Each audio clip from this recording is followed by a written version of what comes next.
Beast यानी Brock Lesnar, जो एक अमेरिकी प्रोफेशनल रेसलर, एक प्रोफेशनल फुटबॉल खिलाड़ी, एक मिक्स मार्शल आर्टिस्ट, एक तगड़े स्नाइपर, एक अच्छे किसान और एक कंप्लीट फैमिली मैन के रूप में जाने जाते हैं। लेसनर WWE चैंपियन रहने के साथ साथ UFC हैवीवेट चैंपियन और NCAA श्रेणी में हैवीवेट चैंपियन रह चुके हैं। उनसे जुड़े कई ऐसे किस्से हैं जिन्हें सुनकर आप हिल सकते हैं। उन्हीं में से एक बहुत बड़ा किस्सा है कि ब्रॉक लेसनर द्वारा शार्क को F5 दिया जाना। कई सारे लोग यह सोचते हैं कि ब्रॉक लेसनर ने F5 देके शार्क को मार डाला। क्या सच में ब्रॉक लेसनर ने एक जिंदा शार्क को F5 दिया था? क्या है सच्चाई? चलिए जानते हैं मिस्टीरियस बुक के इस खास अंक में। तो हेलो मिस्टीरियस बुक मेंबर, मैं हूं आपका दोस्त मोनू। चलिए खोलते हैं मिस्टीरियस बुक का बेहद ही खास अंक और जानते हैं ब्रॉक लेसनर से जुड़े उस राज के बारे में।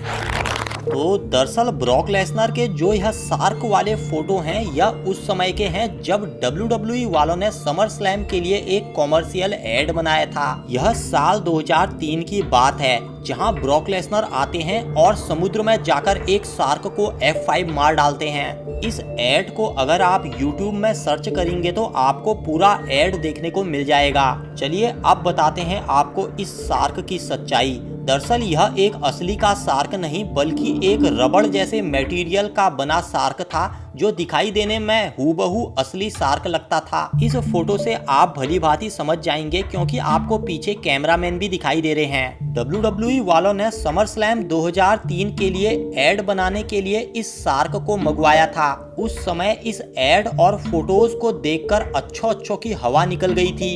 बाद में ब्रॉक लेसनर ने इस एड में काम करने वाली सभी मॉडल्स के साथ फोटो भी खिंचवाया था। इस फोटो को देखकर आप साफ अंदाजा लगा सकते हैं कि यह शार्क एक नकली शार्क था। इस शार्क को इतनी कुशलता से बनाया गया था कि यह शार्क बिल्कुल असली लगता था। तो अब तो आपको पता चल गया दोस्तों कि ब्रॉक लेसनर ने जिस शार्क को F5 दिया था वह समर स्लैम 2003 के लिए खास तरीके से एक प्रकार का डमी शार्क था। पर इस चीज से आप यह अर्थ नहीं निकालिए कि ब्रॉक लेसनर किसी जानवर को मार नहीं सकते। दरअसल ब्रॉक लेसनर जहां रहते हैं वहां के लाइसेंसधारी शिकारी हैं। और दूसरी बात, ब्रॉक लेसनर एक किसान परिवार से आते हैं, उनके बड़े बड़े खेत हैं। खुद लेसनर जंगलों के नजदीक रहना पसंद करते हैं, इसीलिए वह समय समय पर शिकार करने निकल पड़ते हैं। ब्रॉक लेसनर पर एक बार जरूरत से ज्यादा हिरन मारने का भी आरोप लगा था। उस वजह से कनाडा की सरकार ने उनका लाइसेंस रद्द कर दिया था,